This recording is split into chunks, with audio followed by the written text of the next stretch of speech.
So guys, welcome to our first outing with the GTE runners. This is the Ferrari 488 GTE and we are at Fuji International Speedway, one of the new tracks that we can find on Le Mans Ultimate, as a laser scan and at the usual quality that we know from Studio 397 and MSG in the last couple of releases when they brought out new racetracks, new cars and stuff. So out of pit road we go, on towards turn 1, and I'm gonna do this a little bit of a track guide. As you can see, this is the first outage for us on Le Mans Ultimate with a car that we do know from R Factor 2, and as you can see right there, we do have access and support of SimHub, because I need SimHub to operate my wheel dashboard, I need SimHub to operate those LEDs, and as you can see, that shared memory plugin is working really well. Especially also, you guys currently can see the Race Lab app standings with all the participants that we do have in this race. This race is a special race being set up by MSG for media people, influencers and MSG officials to, you know, give a little bit of an early access to the companies and to the influencers broadcasting and sharing news about the game. So really happy and proud to be part of this. And as you can see, Luke Hammer is testing the chat, so no, we're not racing against bots here, we're really racing against people. This is the multiplayer area right there, and I'll take you guys out for one lap here at Fuji. We're gonna ramp up the quali map on the engine. Brake bias 2 clicks to the front. Into 6th gear we go. And then we are braking heavily for turn 1 right here. And you want to be a little bit late on the apex in order to carry all the speed on the exit. Take the momentum down with a sprint up to turn 4. Gonna stick it in 4th gear here. Short tap on the brakes. Hard and heavy over the apex curb into the long right hander where you want to be patient. Release the throttle a little bit to be tight here on the exit, setting the car up for turn 4. 3rd gear should be enough, a little bit of a loose rear end as we are powering down through turn 5 and 6 towards turn 7 hairpin. Once again heavy on the brakes, and you want to stay really tight on this apex as you want to set up the car for turn 8. And then accelerating through 9 into once again a late apex turn 10. This is where you want to hit the apex, make use of the curb on the outside, and then easy on the brakes. Nailing the other apex for 11. And this one is a really tricky one. Where the first service road is happening, this is where I hit the brakes. Kissing the apex late, using all the way, all tarmac and curb available to carry the speed onto the long main straight. And then this is one lap here around Fuji with the GTE runner, with the Ferrari 488 GTE. And I think from that lap already, you can see and you can guesstimate that R Factor 2 is most likely going to be the base for this one. And you know what, between you and me, it makes total sense. Like, the guys have already developed this 488 GTE runner once, so why do it twice in a completely different fashion? And especially for the R Factor 2 enthusiasts of us, we have that advantage that we kind of do know the car already, jumping into the sim. And I think that is a perfect scenario for us, because we know how the car handles. We may already also know how to fix the handling of the car. You know, for those people that have the setup knowledge on the 488 already, that is a clear indication, as in what can you do on the setup in order to fix a specific behavior, let's say.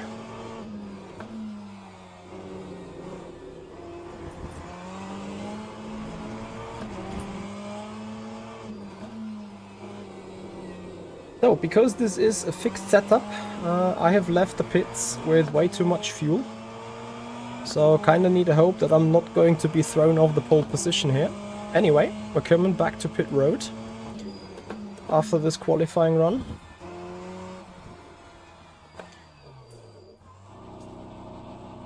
And I show you, hopefully, a nice little feature. As an R Factor 2, when the session is done, the service is not done as well. So we will show that feature at some other point. Anyway, guys, we're gonna get back to the garage here. And we're waiting for qualifying to be done for a 16-minute race coming up. Rolling start, maybe rolling or fast rolling. I need to check on the settings.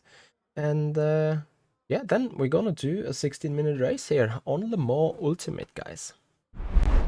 So guys, here we are in the race then. We made it to pole position ahead of Mr. Prescott, Mr. Dean Prescott and Dan Wren. Guys, this is the first online race that we're doing here on Le Mans Ultimate altogether.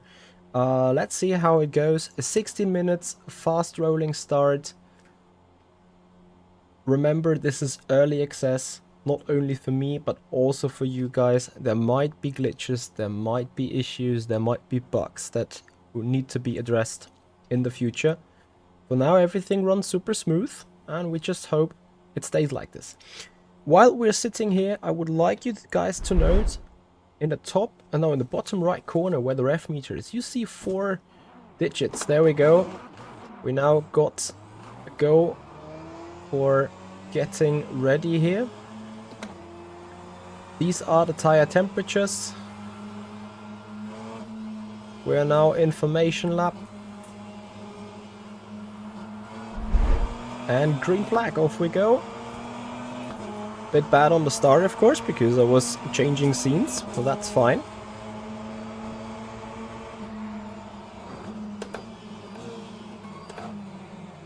Just making sure not to collide with anyone here. And then back into second place, potentially. Let's see on the relative. That looks to be second place for us indeed.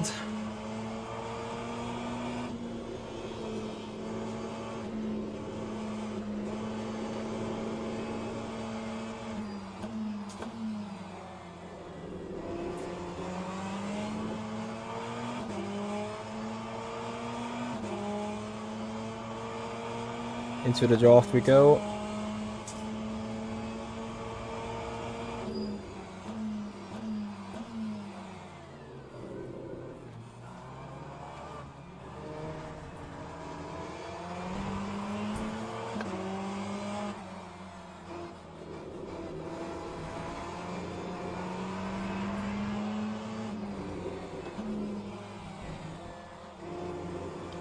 We're just setting up the move here.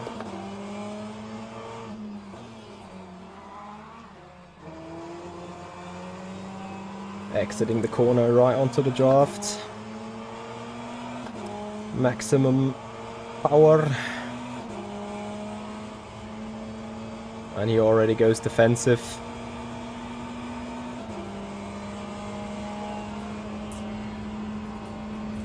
We're going for a slingshot around the outside.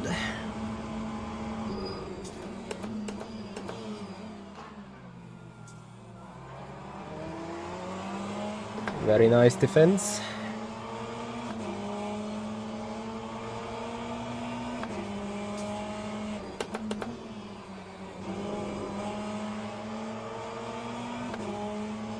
Yeah, this is good racing. Huge fun. And we go for a switchback here, getting ourselves once again into position. Around the outside we go for turn 4. Maybe a little pushed here, but most importantly we seem to be on the inside for turn 7. So that's the move done.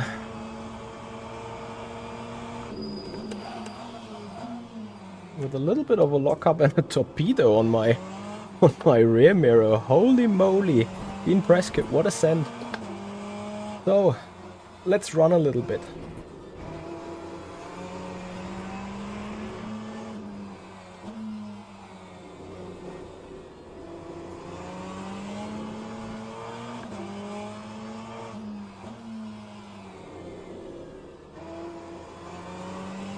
and immediately check how we're looking on the fuel.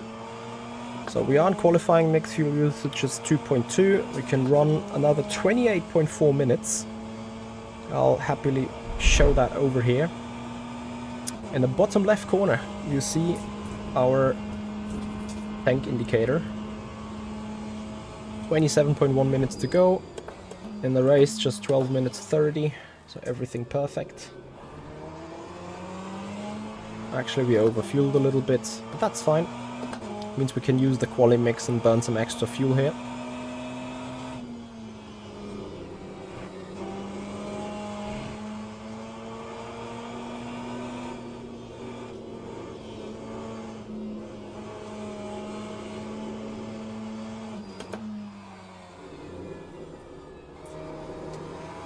So yes, as you guys see this now the first time, remember, we know this car from R Factor 2, and we also know how the R Factor 2 cars tend to handle, and you can clearly see the native DNA of R Factor 2 in this. According to my information though, this tire model is going to be changed perhaps. I think they are evaluating it, because they obviously want to improve the racing and they want to improve the driving and the realism. And we all know that R Factor 2 is known to be that drift slide simulator. Clearly feel that DNA right here. At the same time, I think the overall issue is a bit improved though. Like, yeah, you can get sideways and yeah, you can drift slide it, but I don't feel as comfortable as I used on that Ferrari 488 GTE when we had the GT Pro season in 2022, I believe that was. I would have drift slided this machine much harder, and also you can see on the tire right here the couple of drifts that we already did harmed the rear tires a lot. And I'm pretty sure that this is going to be the way to prevent that right now, is making the tire become so bad at some point that you rather don't want to slide the car that much. But we will see. You've seen that this long turn 4 is a real tire killer. Generally speaking, seems to me that these high-speed turns are killing the tires quite a lot anyway. It's not so much about the low-speed corners.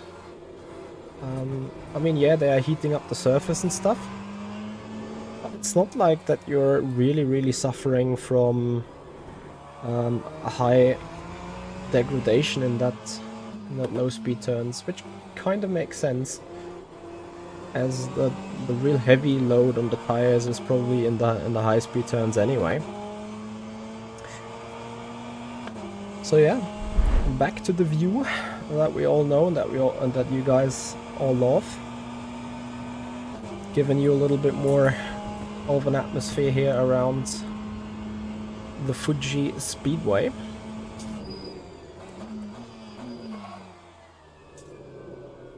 What we also hear is they have updated the tire sounds, so have a close listen to the sounds in this upcoming turn 3, the fast one, the one that's coming up now. I'll shut up.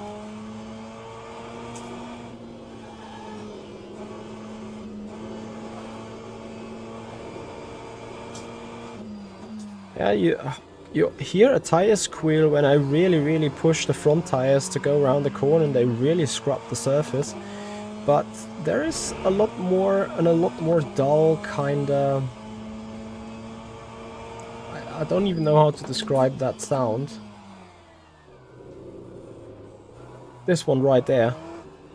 It's a dull, dumb scrubbing sound that's not squirreling in that same way that it used to do in R Factor 2 with the tires.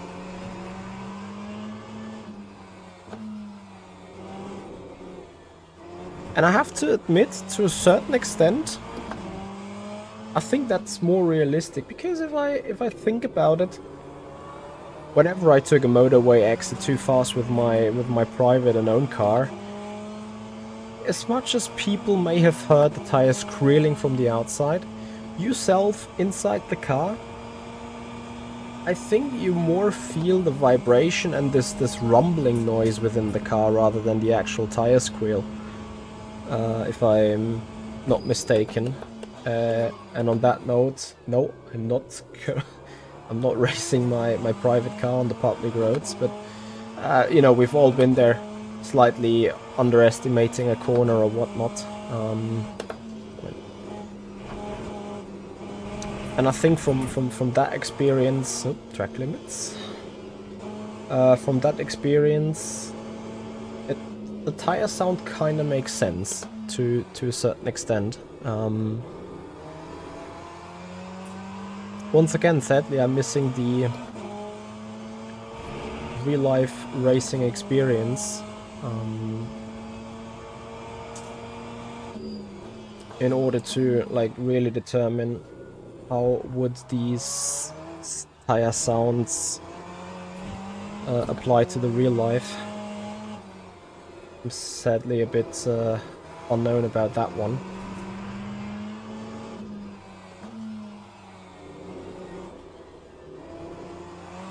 But you guys let me know. Put it down in the comments area below. What do you think of the sounds? What do you think of that Ferrari 488 GTE going around the circuit? As we're finishing lap 7. And, well, I'm just gonna quickly quote a couple of lap times. 38.5, 37.4, 37.3, 37.9. This is a 37.6.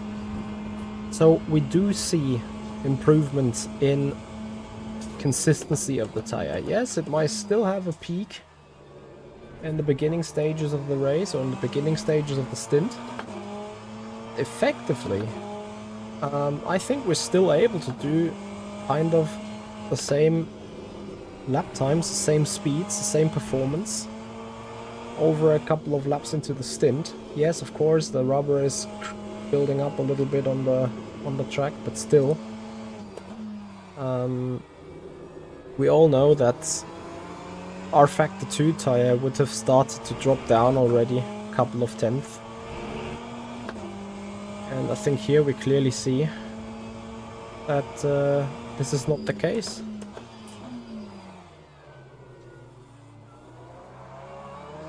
And this has a very specific reason, because as much as we had tire warmers for the fast rolling start, have a look in the bottom left on the temperatures again. They have still risen a lot, and especially that soft tire is probably now running in a in its performance window. Maybe the rear left is a bit too hot. The constant sliding out of the slow turns, but still, again, we're still racing in that 37 mid, 37 high range, as we have 4 minutes 30 to go.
Sadly, the final turn, not as good.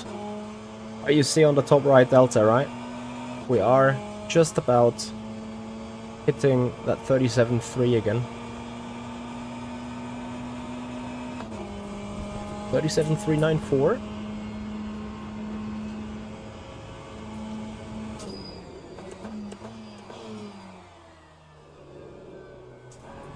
Too early at the apex. Will immediately be a little bit punished with time, as we're checking on whom we're coming up ahead on.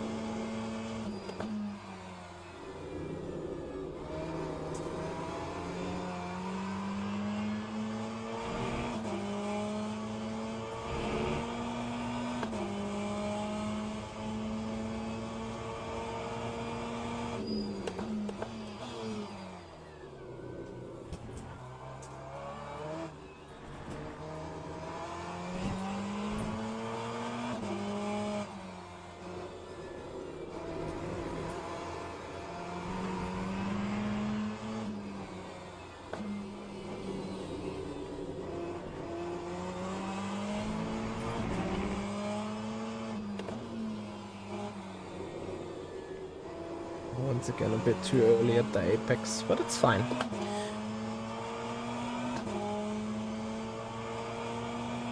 So you still see that you can keep the performance of the car and of the tires relatively good. So as you can see on the Delta, we have Andy Long in second place, 16 seconds behind. But between Andy and me, we have another car that is presumably a lap down. As we have the final minutes of the race, let's see whether we can give this the fastest lap overall.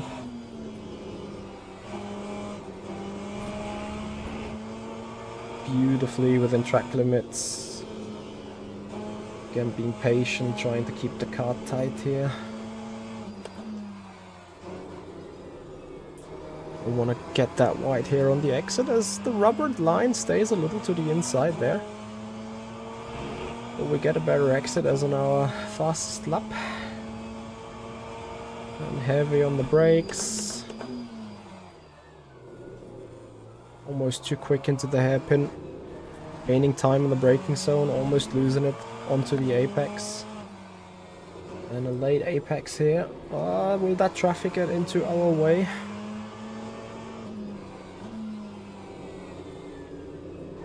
I missed that apex too. Oops, the traffic will hit us, it seems.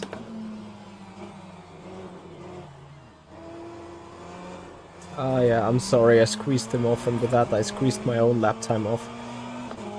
Anyway, this is our final lap. Yellow car wants to do another one. And then we are B1. And now I'm interested to see. That gives the people like a 30 seconds to finish their race. I hope it doesn't cut off that early, because the gaps are bigger than 30 seconds for sure. Maybe it's just for ourselves. That's a bit of a sad thing. Like, I would love to have like a parade lap in the end anyway. But we see how that goes. So we're back into the pits. But the other guys are still finishing their run, and then they get their 30 seconds, it seems.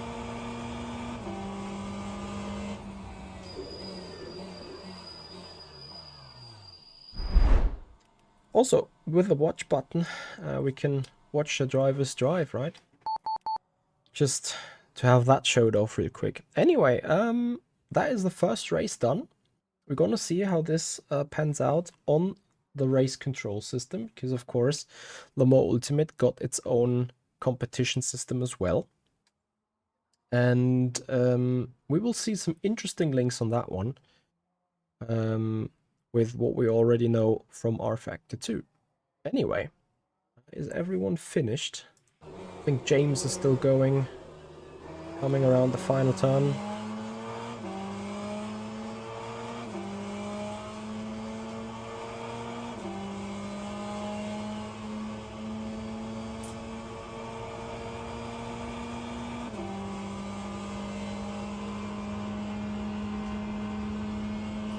think he should be finished with his race as well.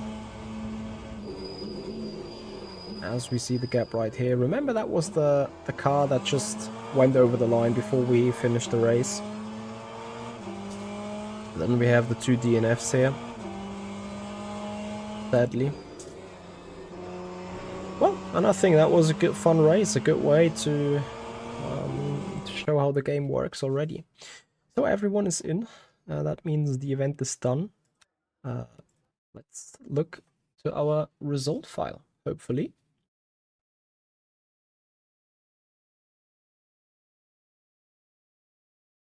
There we can see parallels and small differences towards the R Factor 2 competition system.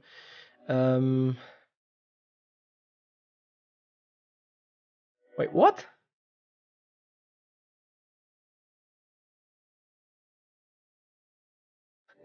Okay, here we go, bug reporting. This is not how it should be. Like, I can't finish better than first. Anyway, guys, you see right there the driver rank. We know that we are gold 1 from the R Factor 2 stages. So it is going to be the driver rank that is being shared between both platforms, R Factor 2 and Le Mans Ultimate. The driver rank is going to go vice versa and is going to be across the platforms. However, you can see on the safety rank, it is bronze 0, which is you start from fresh again on the Le Mans Ultimate system. This is the reason because I think Le Mans Ultimate, they decided for it. This is the GTE, the LMP2, and the hypercar category cars that are going to be raced here. With that, I am afraid that we won't see GTEs or LMP2s much longer or any longer on the R Factor 2 competition system. I would actually assume that there is a clear separation out there because the safety rank is being separated as they claim you're driving different type of cars on this sim and different type of cars on R Factor 2. So the safety rank is kind of split, but your actual skill level obviously would transfer between two platforms, which is an interesting approach. Also, that, guys, is something for you to have a note on and to have a comment on. Put it down in the comment area below what you think about this decision. And yeah, then we quickly gonna have a look into the race result once again. We've seen that from R Factor 2 already. Again, I can't agree with that one. Just doesn't make sense. And then we have a look into the event info again so that we can have a quick recap on what this was all about. Guys, that is the first insight into Le Mans Ultimate, the new online system. You hear an awesome menu music, which is different to R Factor 2, but still same in the way it feels, right? Really appreciate the UI so far. There are things that we can improve on the UI. We're going to show that in different videos, but for the moment I think this is a really good getaway and a really good get-go for a game that is still in early access. Keep always remembering that. So guys, if you've appreciated the video, make sure to follow us, make sure to hit that subscription button, ring the bell, give the video a like, and come back for more Le Mans Ultimate content.